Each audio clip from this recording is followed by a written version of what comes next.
Bikaner news portal editor association, Bikaner के 40 से ज़्यादा मीडिया हाउस जो है यहाँ बीकानेर से संचालित हो रहे हैं, उनका संगठन है। संगठन अभी 4 महीने के अपने बहुत ही प्रारंभिक रूप में है और उसका जो पंजीकरण प्रक्रिया है वो भी प्रक्रियाधीन है।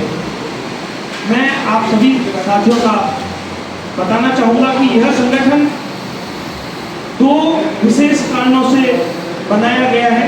एक कारण तो जो हमारे खुद के प्रोफेशन में डिजिटल मीडिया को लेके क्या हम अपना खुद का उन्नयन कर सकते हैं, कैसे हम अच्छा काम कर सकते हैं, तो हमारे खुद के विकास को लेके तो है ही, लेकिन व्यवसाय का या बाजार का या दुनिया का एक रिवाज है कि जब तक आप दोगे नहीं कुछ मिलेगा भी नहीं। तो हमारे ये सभी साथियों ने मिलकर तय किया कि हम बीकानेर को क्या दे सकते हैं ताकि जो हम वापस हमें जो मिले ईश्वर की दया से जो प्रसाद रूपी, उससे जीवन व्यवस्था को एक अच्छे सुंदर ढंग से जिया जा सके। तो बीकानेर हम एक कड़ी के रूप में, जैसा कि मीडिया का मूल धर्म होता है कि वो कड़ी के रूप में काम होता है, वो कड़ी हम नए जमाने की जो डिजिटल मीडिया है उस परिवेश में हम आपके साथ जुड़े रहें और बीकानेर के विकास का जो शब्द है, ये बीकानेर का विकास, उसको ध्येय वाक्य बनाएं। तो विकास कैसे हो सकता है, ये कुछ हम हमारी तरफ से प्रयास करें, लेकिन हमारे प्रयासों को तभी संभव होगा कि जब आप जैसे अनुभवी लोग गाइड करें कि ये चीज़ें बीकानेर में हो चुकी है के बाद, और कुछ चीज़ें ऐसी हो गई है मीडिया को लेके कि केवल वो एक प्रेस नोट छापने या एक अन्वेषण वाली खबर है उसको छापने तक नहीं है, उसका रोल सहभागिता में पैरेलल चलने लग गया है। जैसे आप देख रहे हैं सैटेलाइट चैनल देख रहे हैं, उसमें केवल वो एक न्यूज का चैनल नहीं होता, उसमें शार्क टैंक जैसे इवेंट प्रोग्राम भी आते हैं जो विकास की डायरेक्ट स्टोरी लिखते हैं। भारत में बिजनेस को पैशन बनाने की, युवाओं में बिजनेस करने की जो उसके ब्लड में जो एक उम्मीद जगती है कि यार इस तरीके से इन्वेस्टमेंट लिया जा सकता है, इस तरीके। हेलो, नमस्कार। आप सब लोग पधारे, इसलिए आपका बहुत बहुत धन्यवाद साधुवाद। और आप सबने मीडिया एसोसिएशन हमें जोड़ा, इसके लिए मैं अपनी धनलक्ष्मी सिक्योरिटी से आपका आभार और धन्यवाद व्यक्त करता हूँ। हमारा उद्देश्य बीकानेर के विकास के लिए है। अपने बीकानेर के विकास को, बीकानेर का विकास कैसे हो सकता है, उसके सुझाव और मार्गदर्शन के लिए आज मीटिंग आयोजित की गई है। तो आप सभी का सुझाव और मार्गदर्शन आमंत्रित है। धन्यवाद। पहले तो पधारने के लिए हमारी सिक्योरिटी फोरम अभी जस्ट ओपन हुई है 2 दिन पहले, और ये पहला प्रयास है हमारा कि पत्रकारों के साथ मिल के सबके साथ काम करने का। उम्मीद है आप लोगों के साथ कुछ ना कुछ हमें भी अनुभव मिलेगा और आगे बीकानेर के उज्जवल भविष्य के लिए हम भी आपके साथ मिलकर कुछ ना कुछ अच्छा काम करेंगे। मैं मोतीलाल ओसवाल को रिप्रेजेंट करता हूँ और सबसे खास बात यह है कि मोतीलाल ओसवाल जी भी राजस्थान के हैं, तो ऐसा नहीं है कि लक्ष्मी किसी के मार्ग में नहीं आती, उसको कब आप पहचान सकते हो वो बहुत इंपॉर्टेंट है। और हमारा यही काम होता है कि हम लोगों को मार्गदर्शन दें कि आप कब उस लक्ष्मी तक पहुंच सकते हो, उसके हम तरीके बताते हैं और कैसे आप लॉन्ग टर्म के अंदर एक बहुत अच्छा अपना पैसा बना सकते हो, उसका मार्गदर्शन हम यहाँ के लोगों को देते हैं।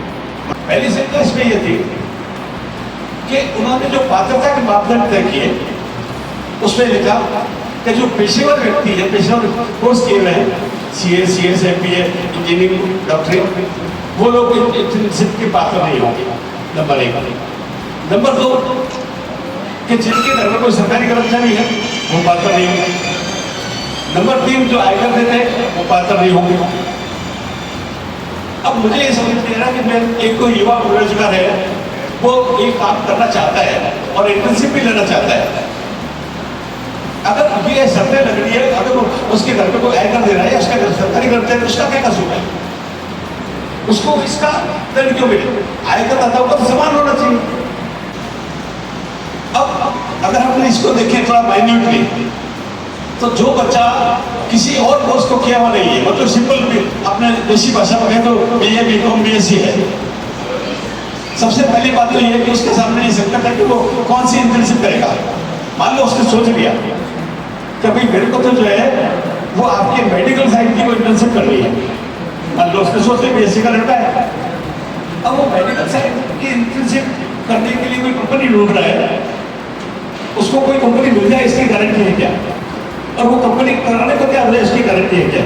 उद्योगों से पूछ के एकेडमिक कोर्स में क्या परिवर्तन किया जाए, और इसकी सबसे ज़्यादा आवश्यकता है। पिछले कई वर्षों से यह बात आवश्यकता महसूस की जा रही है कि जो इंडस्ट्री चाहता है, the colleges are not according that training. तो अब इस बजट में ये बात उन्होंने कही है कि जो उद्योगों में आवश्यकता है, जिस टेक्नोलॉजी की, जिस क्वालिटी की, उस क्वालिटी के युवा तैयार किए जाएं। और उसके लिए मैं समझता हूँ राजस्थान नहीं, बीकानेर ही हमारे लिए बहुत अच्छी जगह है। हमारा सिरेमिक्स उद्योग है, जो अभी कुछ हमारे जो नए बच्चे निकल रहे हैं, उनको उन नई टेक्निक का ज्ञान प्राप्त करते हुए यहाँ लोकल ही वे अपने इंडस्ट्री लगाएं, ताकि लोकल हमारे जो यूथ हैं, जो हमारे यहाँ का पढ़ा लिखा यूथ है, उसको यहाँ का यहाँ रोजगार मिले, उसको बाहर नहीं जाना पड़े। तो मैं समझता हूँ कि यह स्कीम जो है, यह जो बजट में घोषणा की गई है, यह बहुत ही महत्वपूर्ण है और युवाओं के लिए आगे यह बहुत ही गोल्डन चांस है जो उनको रोजगार का साधन देगा। धन्यवाद। पॉलिटिक्स की बात नहीं होनी चाहिए, दलगत राजनीति से उठकर शहर का विकास कैसे किया जाए इस पर बात होनी चाहिए। पार्टी अलग है, विकास अलग है। जहां हम भारत के विकसित देश की बात करना चाहते हैं, भारत को हम विकसित देश बनाना चाहते हैं, विकसित देश बनना चाहिए और बनेगा, इसमें कोई दो राय नहीं है। लेकिन इस बजट में गाँव से संबंधित बात की, बिजनेस से संबंधित बात की, मेन जो मुद्दा अभी था वो महंगाई का है।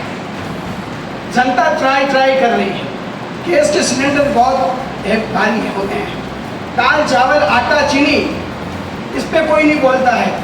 आम मूलभूत सुविधाएं जो है बिजली और लाइट, इस पर कोई नहीं बोलता है। इससे आम आदमी जूझ रहा है।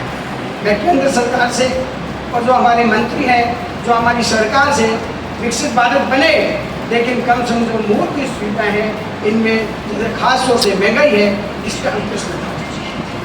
किसी भी तरह हो, शिक्षा और चिकित्सा पूरे हिंदुस्तान के अंदर फ्री दी जानी चाहिए और महंगाई पे कंट्रोल होना चाहिए।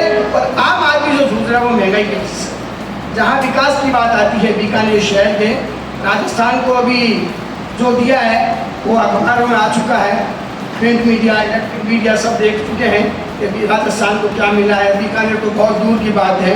हमारे यहाँ पे 4 बार MP रह चुके हैं, उनसे गुजारिश करना चाहता हूँ कि एक समस्या जो जिससे 6 लाख लोग पर डे परेशान हो रहे हैं, वो है रेलवे बाईपास या रेलवे की समस्या। मैं जब UIT का चेयरमैन था, मैं इसका अंडरब्रिज बनाना चाहता था, मेरा पास हो चुका था, MOU होना बाकी था। सिर्फ जिला कलेक्टर और बीकानेर के जो राजनेता हैं, उन्होंने मुझे सहयोग नहीं किया, उस वजह से वो अंडरब्रिज नहीं बना।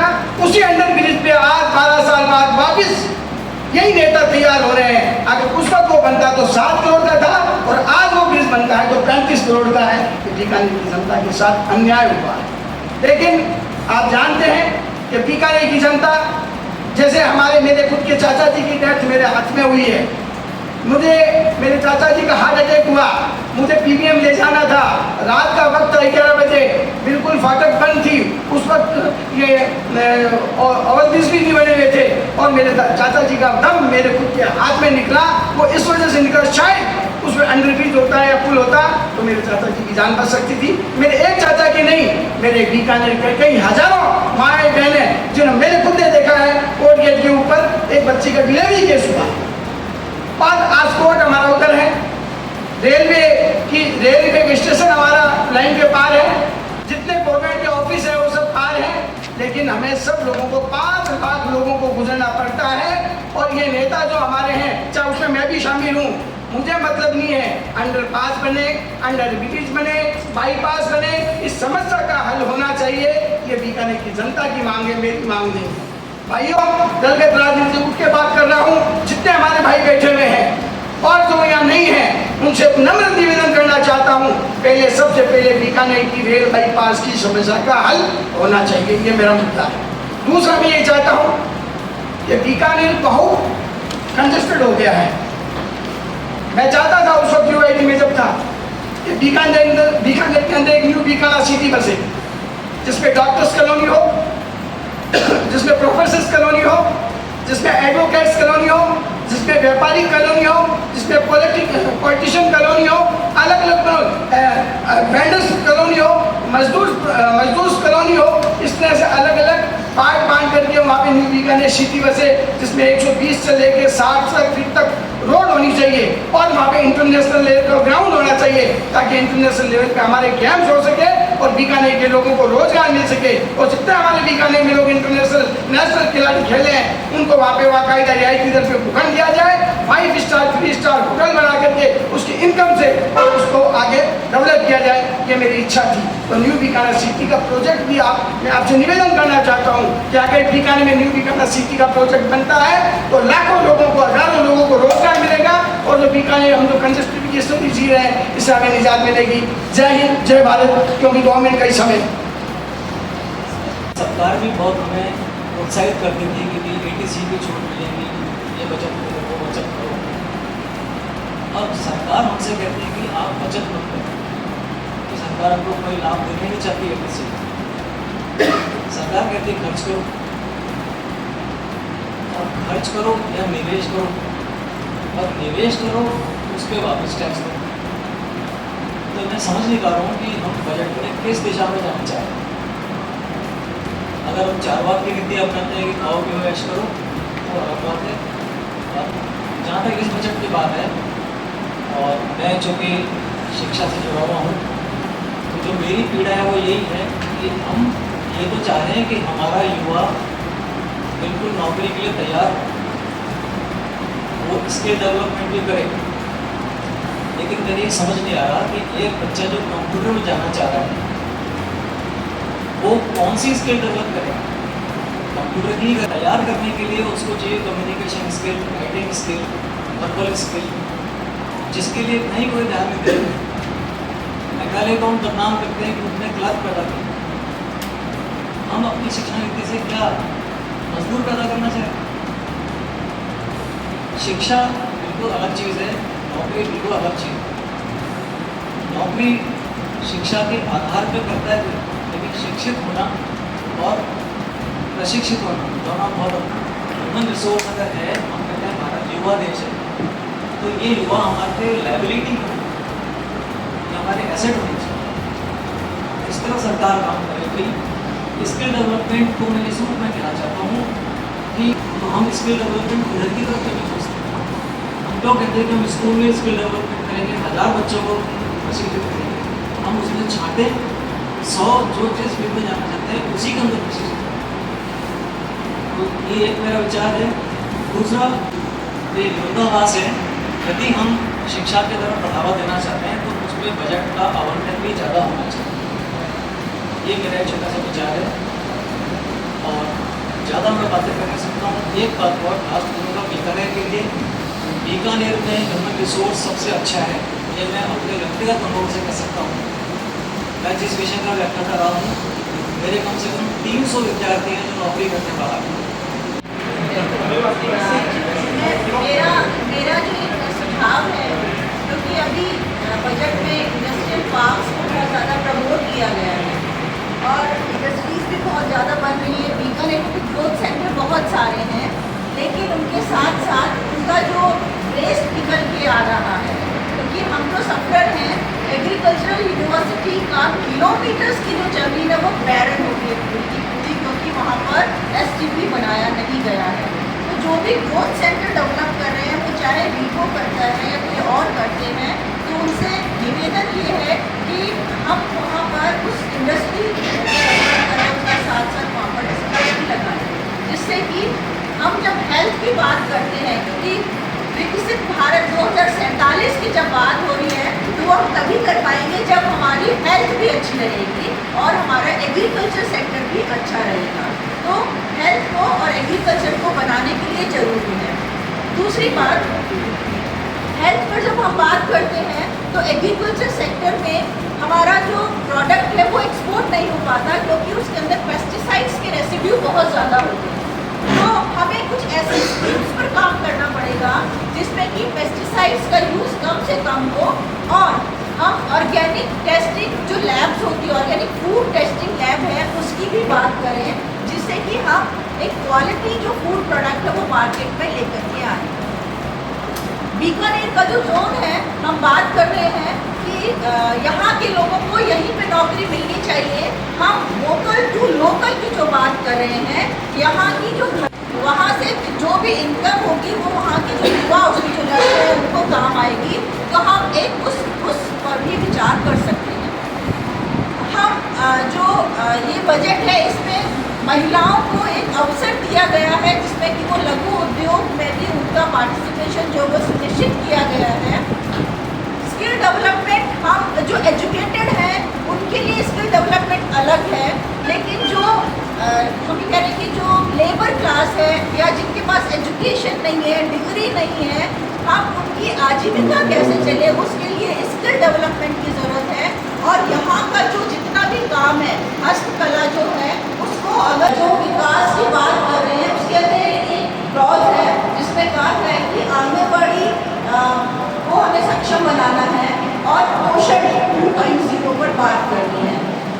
हम आंगनबाड़ी सक्षम बनाने के लिए या पोषण 2.0 करने के लिए हमें मिड लेवल ट्रेनिंग सेंटर्स खोलने की ज़रूरत है, क्योंकि अभी जिन लोगों को उसमें हमें विकसित भारत 2047 तक बनाने के लिए हमें महिलाओं के साथ साथ पोषण और हेल्थ पर पूरा ध्यान देना होगा।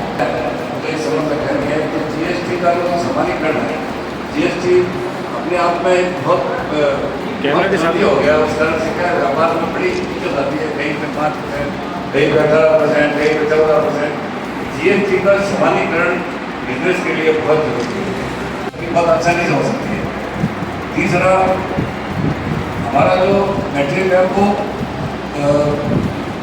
कलैद की जो क्ले है, बहुत बड़ा भंडार है, 40-45 लाख टन क्ले कलैद का हो गया।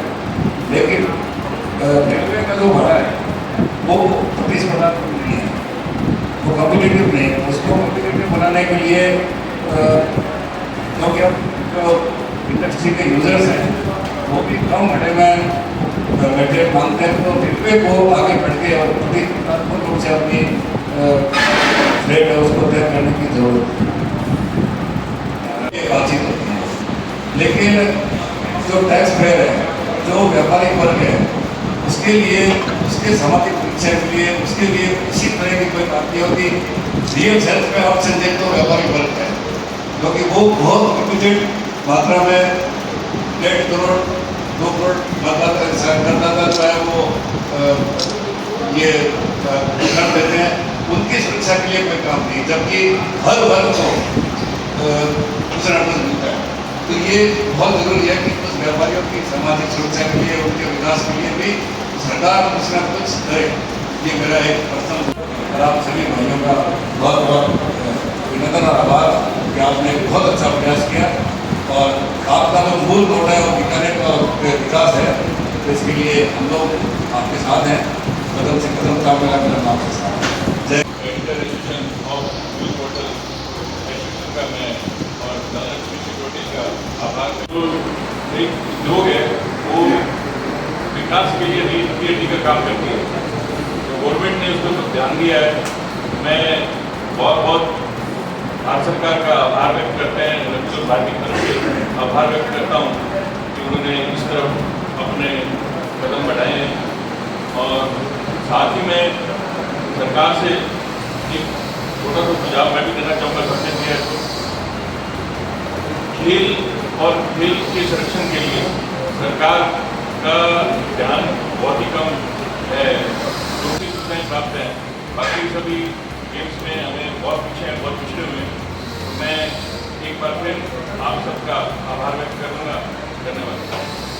बजट के चर्चा के ऊपर मैं उद्योग से जुड़ा हुआ हूँ, इसलिए मैं तो ये कहूँगा SMEC के सरकार ने पहले से डबल बजट किया है। मेरे से पूर्व वक्ताओं ने युवाओं के लिए, बेरोजगार के लिए जो चर्चा की, अगर उसका प्रिसीजन दिया जाए तो जो SMEC है इससे बेरोजगारी भी मिटती है और अच्छे उद्योग बनते हैं, जो कि एक खंड लाभ सिटी का नाम से, जैसे अपने बीकानेर में मेरे से दूर कई लोगों ने गया, माइंस का काम है, मून का काम है, इसी तरीके से रखें ताकि इसका पूर्ण फायदा उस उद्योगपति को तभी मिल पाएगा उन्हें आप सबको। Editor associate of news portals Dhanlaxmi secretary जो एक अच्छा कार्यक्रम होटल वृंदावन में आयोजित हो रहा है, उसके लिए मैं सभी आयोजकों का धन्यवाद व्यक्त करता हूँ। बीकानेर के लिए अच्छी बात रखी। मैं मकसूद जी कहना चाहूँगा, आपका भी प्रयास रहा, अच्छी बात है। और बीकानेर के लिए जो रेल फाटे की समस्या है, ये अपने आप में एक बहुत बड़ी समस्या है, तो दो भागों में बांट दूँ। मैं इसका जीतादार का उदाहरण वसुंधरा जी बीकानेर आई थी, हमारे कलेक्टर थे शिखर अग्रवाल, उस टाइम में मैं बीजेपी जिला मंत्री था। तो वसुंधरा जी को जो शिवाजी भी शामिल है, काफी व्यापारी वर्ग ने रखा कि मैं हमारी सबसे बड़ी समस्या है, इसका इंतजाम हो जाता है तो बीकानेर के लिए इससे बड़ी उपलब्धि हो नहीं सकती। तो मैं कह सकता हूँ कि शॉर्ट टाइम में कि उसको और हो गए रात को 1 बजे अंडरब्रिज के लिए, जहाँ तक मेरा ख्याल है, और हो गए थे वसुंधरा जी के लिए निश्चित और चिकन वो सवेरे प्रेस पे भी छपा था। गलत तो नहीं करा वो सोचो। हमारे कुछ व्यापारी, उसमें मैं भी शामिल हो सकता हूँ, हमारे स्वार्थ में पीछे क्या पता हमारी दुकान खत्म हो जाएगी, हमारा आंदोलन खत्म हो जाएगा, हमारी दुकान चलेगी नहीं चलेगी, और कौन का सवाल है। हमारे जाने वाले वकील जिनकी एक ही जिद थी कि बाईपास करें, मैं तो कोर्ट की शरण में चला गया। और अभी भी हमारे जाने वाले वकील, हमारी अभी कोई पार्टी संगठन की मीटिंग चल रही थी, बोलते जो उन्होंने समझ का और समझ पूर्ण कर रहा हूँ, एक अंडरब्रिज बना या अन्य कोई बना बाईपास के लाओ तो नाम बता कर दूंगा। ये अभी लेटेस्ट की अभी बजट की बात की, निश्चित रूप से राजस्थान सरकार का बजट भी युवाओं पे फोकस रहा। 1 करोड़ युवाओं को रोजगार, मेरी याद से जितना मेरा अनुभव है, पहली बार किसी मुख्यमंत्री ने कही होगी कि हर साल 1 करोड़ युवाओं को रोजगार देंगे। ये दावे से कह सकता हूँ इन 10-12 सालों में विकास की गति बढ़ी है। और रोजगार में क्या नौकरियां आती है, निश्चित रूप से यदि गैस पाइप आती है तो निश्चित रूप से बीकानेर उद्योग हब बनेगा। इसके लिए प्रयत्नशील है। हमारे केंद्रीय कानून मंत्री अर्जुन राम से जब भी मिलते हैं इस बात का अवश्य जिक्र करते हैं कि बीकानेर के अंदर गैस पाइपलाइन लाई जाए और बीकानेर भी एक चहुमुखी विकास की ओर अग्रसर हो। आपने मुझे समय दिया, इसके लिए आपका आभार। जय हिंद, जय भारत। सभी माननीय सदस्य को मेरा नमस्कार। मेरा नाम काशी सिंह है और मैं इस देश का युवा हूँ। और इस बजट के ऊपर एक युवा की क्या सोच है वो उसके ऊपर थोड़ा प्रकाश डालना चाहता हूँ। मैं सिर्फ 2 ही चीज़ों में आपसे बात करना चाहूँगा। पहली चीज़ कि युवा के लिए क्या किया। मैं बजट को बहुत पॉजिटिव वे में लेके चल रहा हूँ। युवा के लिए जो एक CSR एक्टिविटी की है कि कंपनियों को उन्हें इंटर्नशिप के द्वारा लिया जाएगा, वो एक रास्ता है जिसके थ्रू अब लोग कंपनियों के अंदर आएंगे, युवा में रोजगार बढ़ेगा और रोजगार बढ़ेगा तो देश बढ़ेगा। दूसरी चीज़ मैं ये बोलना चाहूँगा बजट के ऊपर कि हम इसे पॉजिटिव वे में लें। हम ये देखें कितना पॉजिटिव ये बजट आया हमारे लिए। जो पूरा बजट है वो एग्रीकल्चर के ऊपर आया है, इंफ्रास्ट्रक्चर पे आया है, मैन्युफैक्चरिंग पे आया है। ये सब ऐसी चीज़ें हैं जो भारत की अर्थव्यवस्था को बनाती है। अगर इन चीज़ों पे सरकार जो है फोकस कर रही है तो मेरा यही मानना है कि भारत के विकास पे फोकस कर रही है। और अगर भारत का विकास होता है तो राजस्थान का विकास भी होगा, क्योंकि साथ में राजस्थान भारत के साथ है। और अगर राजस्थान का विकास है तो बीकानेर का विकास भी होगा। तो बस मैं यही 2 बातें बोलना चाहूँगा। जय हिंद, जय भारत। और प्रतिपक्ष हमेशा उसको खराब बताएगा। तो ये चलन अब आज से नहीं है, जब से ये लोकतंत्र शुरू हुआ है तब से ये चलन है कि प्रतिपक्ष को बजट खराब बताना है और पक्ष को बजट ठीक बताना है। ये तो एक हम आज अखबारों को देखते हैं तो उसमें भी वो चाहे हम पढ़े या नहीं पढ़े, सीधे नाम से ही नजर आ जाता है कि ये पक्ष में बोलेगा तो पक्ष में। पर जहाँ तक बजट की बात है, बजट से अपेक्षाएं बहुत होती है, पर कोई भी बजट अपेक्षाओं पे खरा नहीं उतरता। खरा नहीं उतरने के पीछे बहुत सारी मजबूरियाँ भी है। अब इस बार कोएलिशन गवर्नमेंट बनी है, तो हो सकता है भारतीय जनता पार्टी की मजबूरियाँ हो कि वो बिहार को विशेष पैकेज दे, आंध्र को विशेष पैकेज दे, तो हमारे इससे शायद कुछ कम आए। तो इससे भी संतोष करना चाहिए कि पॉलिटिकल मजबूरी। देखिए, जहाँ तक देश की बात है, लगातार हर बजट में हर सरकार ये चेष्टा करती है कि देश में अच्छे से अच्छा हो। वो होता है नहीं होता है वो एक अलग है। इस बार जो बजट के अंदर कई बातें कही गई है वो अप्रत्यक्ष रूप से है। जैसे 1 करोड़ किसानों को हर 2 साल में प्रशिक्षित करना प्राकृतिक खेती के लिए, सिंचाई के संसाधन बढ़ाने का, तीसरा बाढ़ पे नियंत्रण करने का। तो मैं इसको यदि बीकानेर से जोड़कर देखूं तो उचित नहीं होगा। देश के लिहाज से यदि मैं देखूं तो आज मेक इन इंडिया और मेड इन इंडिया वाली बात जो अभी पीछे रह गई है उसको भी आगे आना, तो ये अभी देखने को नहीं मिला। अटल बिहारी वाजपेयी जी ने एक योजना का नाम दिया था नदी जल जोड़ो योजना। उस पर भी उम्मीद थी कि इस बार कुछ आएगा कि नदी जल जोड़ो योजना से 2 लाभ होंगे। एक तो हमारे पास सिर्फ 21% सिंचित भूमि है और 69% या 69% असिंचित भूमि है। तो उस असिंचित भूमि के अंदर उत्पादन बढ़ सकेगा और बाढ़ वाली जगह रुक सकेगा। अब आप इसको इस नजर क्या था, आज बीकानेर क्या है, तो इसकी जो मूल देन है बीकानेर, इसकी जो जड़ में है वो इंदिरा गांधी नहर परियोजना है। नहर परियोजना आई, अनाज पैदा हुआ, किसान थोड़ी समृद्ध हुए तो बाजार में खरीदारी आई, आपके दूसरे संसाधन बढ़े, आपका बाजार बढ़ा, आपके यहाँ व्यापार उद्योग बढ़े। नहीं तो एक सीधा सा लक्ष्य होता था, किसी को महाराष्ट्र जाना है, किसी को कर्नाटक, किसी को चेन्नई और किसी को आसाम और किसी को बंगाल व्यापार के लिए। आज वहाँ से वापस लोग आ रहे हैं यहाँ व्यापार के लिए, तो उसका एकमात्र कारण है कृषि। तो कृषि पे ध्यान देने की बात थी और उसमें भी जो असिंचित क्षेत्र के किसान हैं उनके लिए योजनाएं आनी चाहिए कि खेती करें और सरकार उसे प्रस्तात्मक तरीके से ये कहे कि अगर तुम्हारी खेती में नुकसान होगा तो तुम्हारी जो बीमा राशि है वो हम तुम्हें भुगतान करवा देंगे। यहाँ सबसे पहला पंगा शुरू होता है, बहुत करप्शन है। बीमा राशि का भुगतान किसान को होता नहीं है। फिर उसके पीछे का कारण क्या है? उसके पीछे का कारण अकाल और सुकाल से जुड़ा हुआ है। उसके पीछे का कारण पूरा का पूरा खेती से जुड़ा हुआ है। यदि वो समृद्ध नहीं है तो आप बाजार में ग्राहक को ढूंढ देंगे, आपको ग्राहक नहीं मिलेंगे। लगनी चाहिए। मान लीजिए यहाँ पे सिरेमिक की इंडस्ट्री लगे और जो भी लगाए तो उसे नई तरह की सब्सिडी मिले, तो कच्चा माल जब यहाँ से मिल रहा तो यहीं से माल तैयार हो और वो पूरे देश के अंदर जाए। उसी तरह से एग्री की जो फसलें हैं जो यहाँ पैदा होती है, जिन जिन क्षेत्रों में पैदा होती है, तो एग्री की इंडस्ट्री भी उन्हीं क्षेत्रों में लगे, तब किसान समृद्ध होगा। बाकी जबकि सेबी रोजाना टेलीविजन पे प्रचार करती है 100 में 90 लोग पैसा खो रहे हैं, सिर्फ 10 लोग पैसा कमा रहे हैं, बर्बाद होकर बाहर आ जाना है। जब आपको ऑथेंटिक संस्था सेबी आपको कह रही है कि 100 में 90 खो रहे हैं, तो आप विश्वास कीजिए क्यों उसमें अपने बच्चों को घुसने दे रहे हैं और क्यों खुद आप फ्यूचर ऑप्शन के अंदर प्रवेश कर रहे हैं। तो नहीं कर भाई के नाते तो इस बजट को ठीक ठाक बताता हूँ, पर एक पार्टी के नाते मुझसे पूछा जाए तो बजट अच्छा है, आपने कितने पैसे खर्च किए हैं।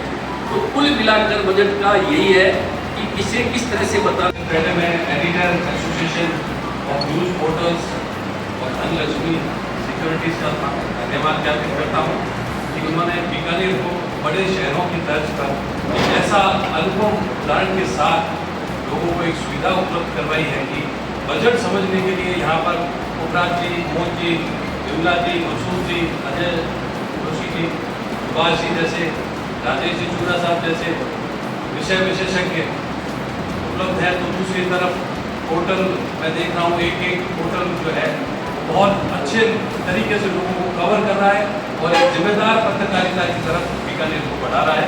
तो आप सब लोग धन्यवाद के बाद बजट दे रहा है कि 2 बड़े फैसले किए जो मुझे अच्छे लगे। एक तो रोजगार की तरफ प्राइवेट सेक्टर को साथ मिलाकर बढ़ने की बात की गई 500 करोड़ के साथ, ये एक अच्छी बात है। और दूसरा, महंगाई कम करने के लिए जो मुफ्त राशन का जो वितरण है उस पर किसी प्रकार की रोक नहीं लगाई। जबकि अगर हम चुनाव पर अगर बात करें तो चुनाव में ऐसा लग रहा था कि इस बार शायद मुफ्त राशन की ये सब चीज़ें बंद हो जाएंगी, वो बंद नहीं हुई है। तो मेरी राय ऐसी है कि महंगाई में कुछ देश की जनसंख्या का एक बड़ा वर्ग है, वो ये उम्मीद करता है कि उसको रोटी कपड़ा और मकान, तो वो नहीं करना, सराहना करता हूँ मैं इसकी। और बजट पर जैसा सब एक्सपर्ट बता रहे हैं कि चुनाव का असर था, तो बेरोजगारी जो एक बहुत मुख्य मुद्दा था, उस मुद्दे को चाहे कहीं से भी आकर इनके पास आया, लेकिन उस मुद्दे को वित्त मंत्री ने एक्नॉलेज किया, इसके लिए हम सराहना करते हैं। दूसरी तरफ हम एक देखते हैं कि इसी लास्ट सरकार के टेन्योर में हमने एक बहुत बड़ा पैंडेमिक कोविड में एक अनुभव हमारा सामने आया कि सरकार निरंतर प्राइवेट सेक्टर को बढ़ावा दे रही है, पब्लिक सेक्टर लगातार कमजोर होते जा रहा है, जो अच्छा नहीं है। आप देखिए कोविड के टाइम में जितना अच्छा काम पब्लिक सेक्टर की कंपनीज ने किया, और आज अगर देश की आज़ादी के बाद से अभी तक की नींव पर भी हम गौर करें, देश को मजबूत करने का काम जो प्राइवेट सेक्टर PSUs ने किया है, वैसा शायद प्राइवेट सेक्टर कभी नहीं कर पाता। ये देश का पहला बजट होता तो मुझे लगता है कि आज हम इतने मजबूत नहीं होगा।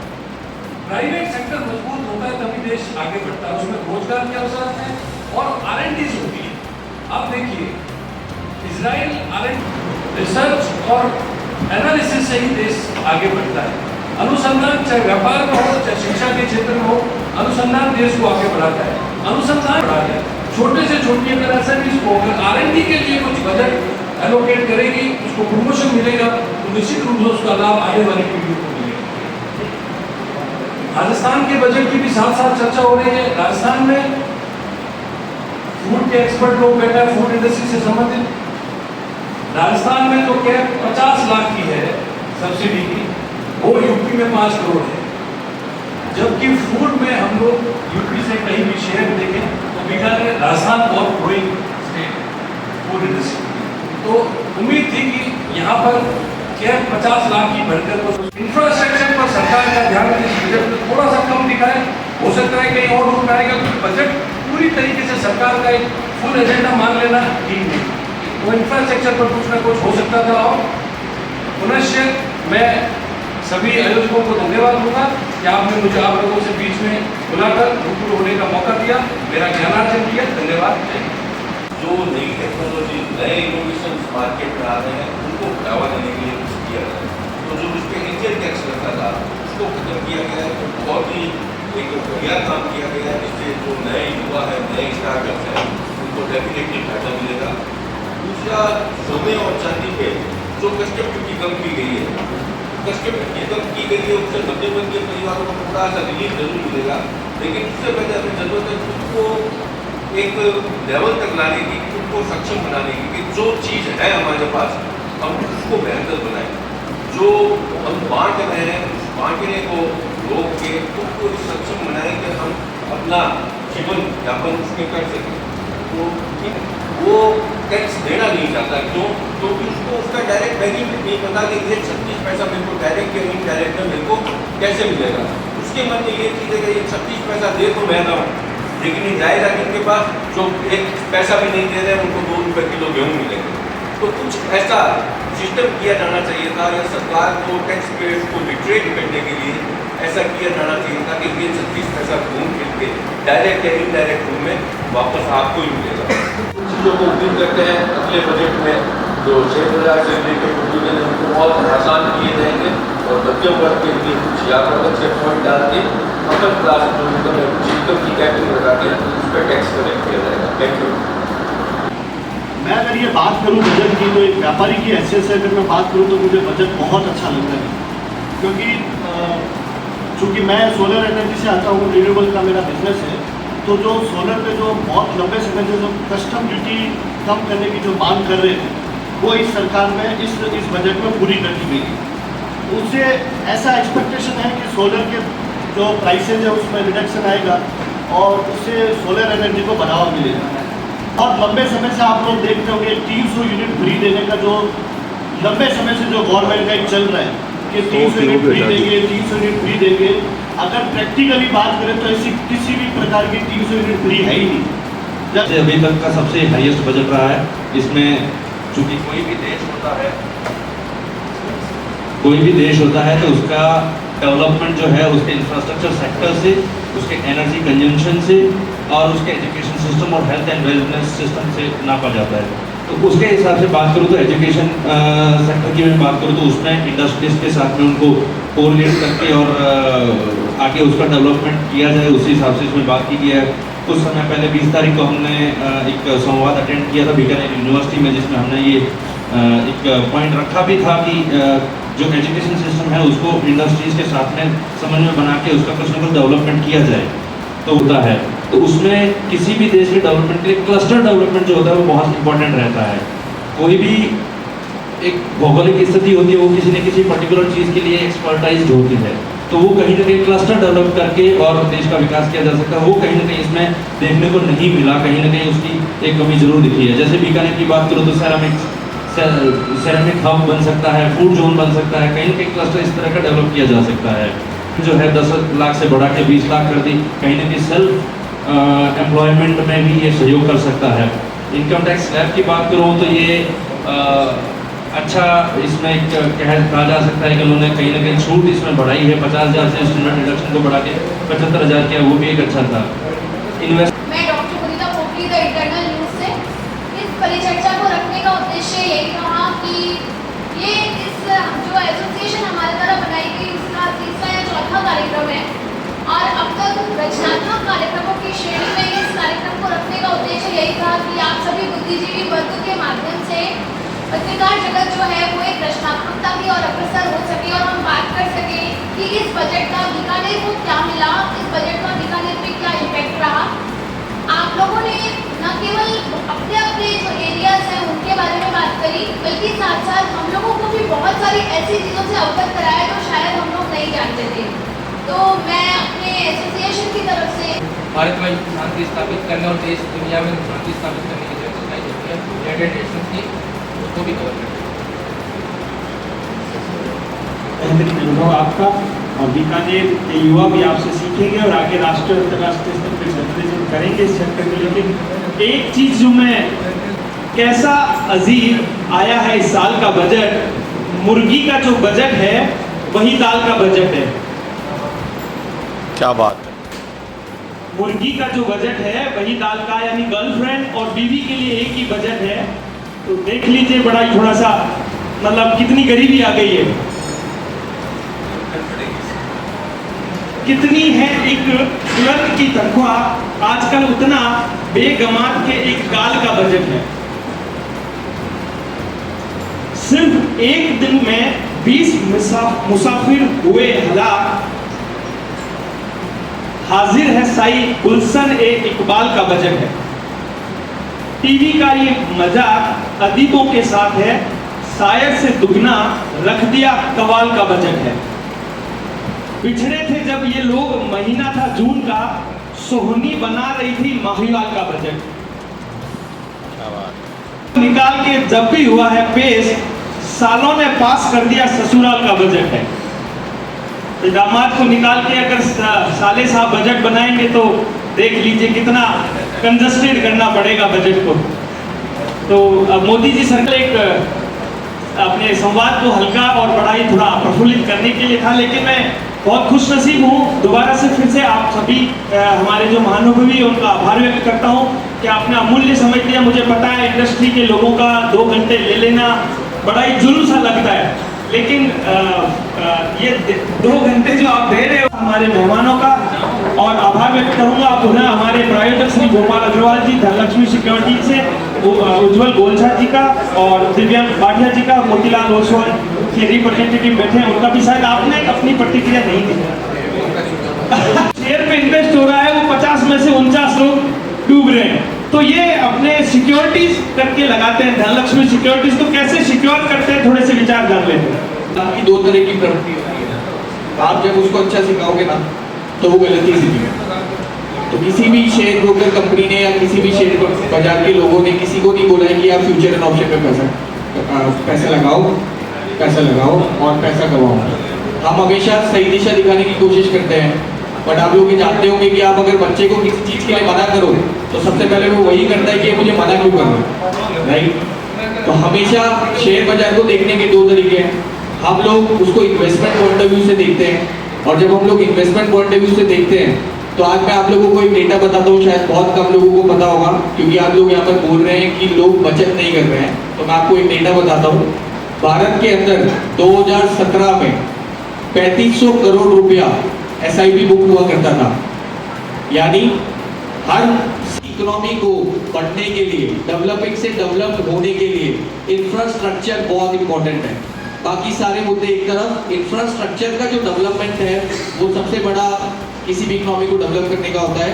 और 14,000 करोड़ रुपए का एक्सपोर्ट करते थे, और इस साल क्योंकि बजट डिफेंस को मिल रहा है, हम लोग 25,000 करोड़ रुपए का एक्सपोर्ट करेंगे, और आज से 5 साल पहले यही हम लोग बाहर से लेते थे।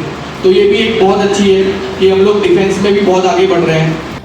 और आपके आगमन को मैं मेरे संगठन और मेरे बीकानेर के विकास के लिए एक सूचक मानता हूँ। आपका सहयोग हमें आगे भी मिलता रहेगा, और जैसा मैंने पहले भी आपको भरपूर वापस हम अपने ये जो हमारी पत्रकारिता का जो मूल, हमें यकीन है कि आप हमें उससे वापस 4 गुना वापस रिटर्न करके देंगे। जब भी कभी बात करता हूँ तो यही कहते हैं चलो कुछ करके दिखाओ। तो हमारे संगठन का एक प्रयास था, कुछ करके दिखाते हैं एक्टिव जर्नलिज्म में। आपका पुनः आभार। माध्यम से कहीं ना कहीं आपको वर्डफुल लगेगा, और जो आने वाले 1 दिन 2 दिन 3 दिन में हम इस बजट की चर्चा को जब हम आपके सामने लेकर आएंगे, जनता के सामने लेकर आएंगे, तो आपका लगेगा कि जो 2 घंटे खर्च हुए हैं आप